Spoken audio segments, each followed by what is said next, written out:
खुफिया रास्ता।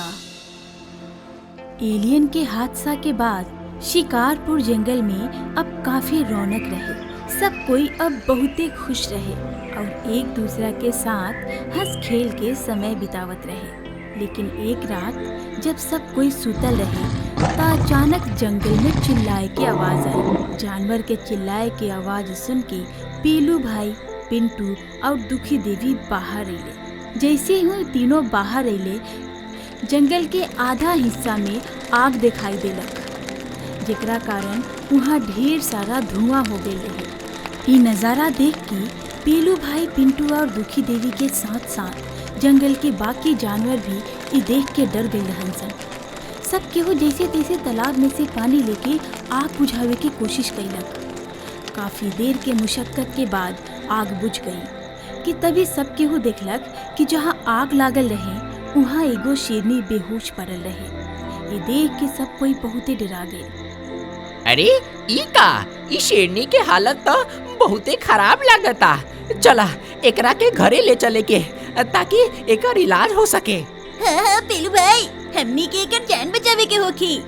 शेरनी के उठावे के ताकत सिर्फ पीलू भाई में ही रहे। यही से ओकरा के उठा लेलन और सब जानवर के साथ ओकरा के अपन घरे ले गईलन, जहाँ सब कोई मिलके शेरनी के देखभाल कईल शुरू कर देलक। जेकरा बाद ओकरा होश आ गई और फिर सब कोई ओकरा से बात करे के कोशिश कैलक। तहार नाम कहाँ बहनी? हम कहाँ बानी? तू शिकारपुर जंगल में बारू। ई कवन जंगल है? एकरा बारे में तो हम नहीं सुनले। ए जंगल के बारे में तो बहुत कम लोग के ही पता बा, लेकिन तू के हो और यहाँ कैसे आइलो? हमार नाम बुलबुल है। हम शमशान जंगल के निवासी हैं। कल रात के हमरा पीछे कुछ गुंडा पड़ गए रहन सन, तो उनके से बचते हुए हम शायद ये जंगल में आ गए नहीं। लेकिन तहरा आसपास तो आग लागल रहे, वो कैसे भइल बतावा? हम अपन जान बचावे खातिर झाड़ी के पीछे छुप गए रही। जब काफी देर तक हम उकनी के ना मिलनी तो उकनी के हमरा के मारे खातिर वहाँ आग लगा दिलन सन, ताकि हम तड़प तड़प के मर जाई। लेकिन वो ऐसा काहे करी है, ये तो हमरा नहीं पता।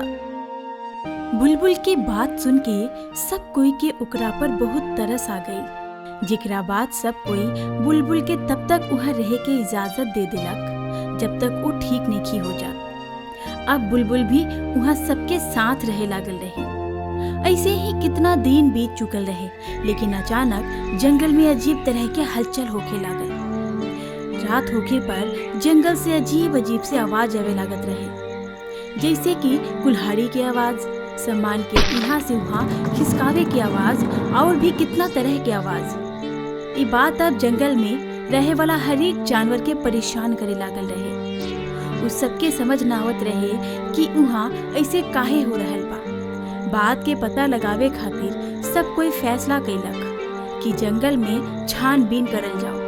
सब पूरा रात जंगल के भ्रमण करत रहन सन, लेकिन उस सबके कुछ भी ऐसा ना मिलल जेकरा से उस सबके पता चल सके कि वो आवाज कहाँ से आ रहल बा। कि तभी वो सब ये गौर कैले कि बुलबुल उनका लोग के साथ नहीं थे। अरे ये बुलबुल जी कहाँ चल गईली? अभी तो हमने के साथ ही रही, लेकिन अचानक के न चल गईली। सब कोई बुलबुल के खोजे लागल रहे, लेकिन ओकर कुछ पता ना चल पावत रहे कि अचानक दुखी देवी बुलबुल के झलक देख लेली, जवन वहाँ से ही गुजरल जहाँ वो सबके मिलल रहे, जहाँ भयंकर आग लागल रहे। ये देख के सब केहू बहुते हैरान हो गई कि बुलबुल वहाँ का कर रहल बारी। सब कोई ओकर पीछा कैलक। पीछा करते करते सब कोई आग वाली जगह पर पहुँच गई, जहाँ अभी भी जमीन पर आग के गर्माहट रहे। सब कुछ राख हो गई रहे, पर ऐसे में बुलबुल कहाँ गायब हो गई रहे। अगर वो वहाँ रहे तो केहू के दिखाई काहे ना देत रहे। आखिर बुलबुल कहाँ जा सकत रहे। बिना कोनो जानकारी के सब कोई वहाँ से जाए लागल कि पिंटू के पैर एगो गड्ढा में फंस गए। जेकरा बाद सब ओकर पैर के निकाले में मदद करे लागल कि तभी पेलू भाई कुछ महसूस कइले। अरे ई कोनो गड्ढा ना बल्कि एगो रास्ता है। एक रास्ता ये कैसे हो सकेला? ई एगो खुफिया रास्ता है जौन कोनो और दिशा के तरफ जा रहल बा। हमनी के एकर पता लगावे के चाही। सब कोई गड्ढा के भीतर चल गई, जहाँ नीचे जाए खातिर सीढ़ी बनल रहे। नीचे जाके सब कोई देखलक कि उहाँ कोनो तरह के व्यापारी काम चल रहल बा। और भीतर जाके सब कोई बुलबुल के देखलक। वो उहा केहू से बात करत रहे, जेकरा बाद सब लोग ओकर बात छुप के सुने लागल। ये जंगल वाला बहुत ही बेवकूफ बारन सन। हमनी के आसानी से अपन काम यहाँ जमा सके निसन और एकनी के ई बात के पता भी ना चली। और हाँ, ये आवाज करल बंद कर दे लोग। और बेवकूफ जानवर यहाँ तक पता लगाते लगाते पहुँच गई बारन सन। बेवकूफ बारन सन, पर इतना भी ना। बाकी ये बात के ध्यान रखिए लोग कि हमनी के राजा के कोनो दिक्कत ना होके। समझ गए लोग? पेलू भाई, पिंटू और दुखी देवी देखली कि वहाँ बहुत सारा हिरन कैद बारन सन और उकने के मारे के बंदोबस्त चलत रहे। ध्यान से देखला पर उस सबके पता चलल कि उस सब हिरन इकने के ही जंगल के बारन सन। बात अब साफ हो चुकल रहे कि बुलबुल यहाँ आपन कोनो राजा खातिर हिरन के कैद करावत रहे ताकि वो आपन भूख मिटा सके। लेकिन सब कोई के सामने दिक्कत वाली बात ई रहे कि वो कैसे आपन जंगल के हिरन के बचाए। तभी वो सब देख ले कि वो बुलबुल वहाँ से बाहर की तरफ जाए लागल। मौका पाते ही सब कोई छुप छुप के वो खुफिया रास्ता से बाहर आ गए और बुलबुल के खोजे के ड्रामा करे लागल कि तभी बुलबुल पीछे से आ गई। हमरा के माफ कर दे लोग, हम रास्ता भटक गए रही। वो कहा कि ये जंगल में हम नया बानी नु, यही से रास्ता के बारे में अभी हमरा पता नहीं के। सब कोई के बुलबुल के सच्चाई पता चल चुकल रहे, लेकिन सब कोई खुद के चुप रखल ही ठीक बुझलक और बिना कुछ बोले बुलबुल के साथे आपन आपन घरे चल गए। अब बात सबके सामने रहे और साफ रहे, लेकिन परेशानी ई रहे कि सब कोई कैसे आपन जंगल के हिरन के रक्षा करस। गहरा रात होके के बाद तीनों ही अपन घर से बाहर अइले और कैसे अपन जंगल के जानवर के ई मुसीबत से बचावे के बा ओकरा बारे में बात करे लगले। जेकरा बाद पिंटू सबके एगो आइडिया देलक।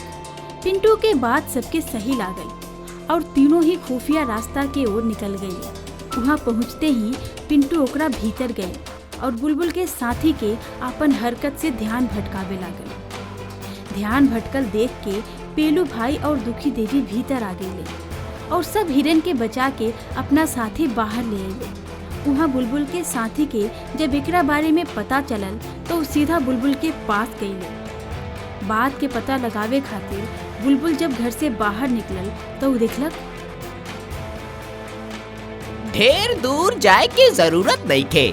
जौना बात के पता तारा लगावे के बा उ तो इहवे लग जाई। बुलबुल बहुते घबराई रहे। अपन भांडा फूटल देख के वो वहाँ से भागल ही ठीक समझलक। बुलबुल अपन साथी सबके साथे अपन दुम दबा के और अपन जान बचा के वहाँ से भाग गई। बात अब पानी की तरह बिल्कुल साफ रहे कि बुलबुल एगो चालाक शेरनी रहे जवन यहाँ हिरन के व्यापार करे आयल रहे। जेकरा बारे में जब सब कोई के पता चलल त साथ मिलके सब ओकर डट के सामना कैले। त ऐसे ही पेलू भाई, पिंटू और दुखी देवी अपन जंगलवासी के जान बचैले और उस सबके मदद करे खातिर जंगलवासी उस सबके शुक्रिया अदा भी कैले। त फिर एक बार फिर से शिकारपुर जंगल में खुशी के माहौल छा गई रहे। अगर रउरा लोग इनके हमनी के कार्टून पसंद आवता तो एकरा के लाइक करी, शेयर करी और सब्सक्राइब भी करी। और हाँ, बेल आइकन दबावल मत भूलें।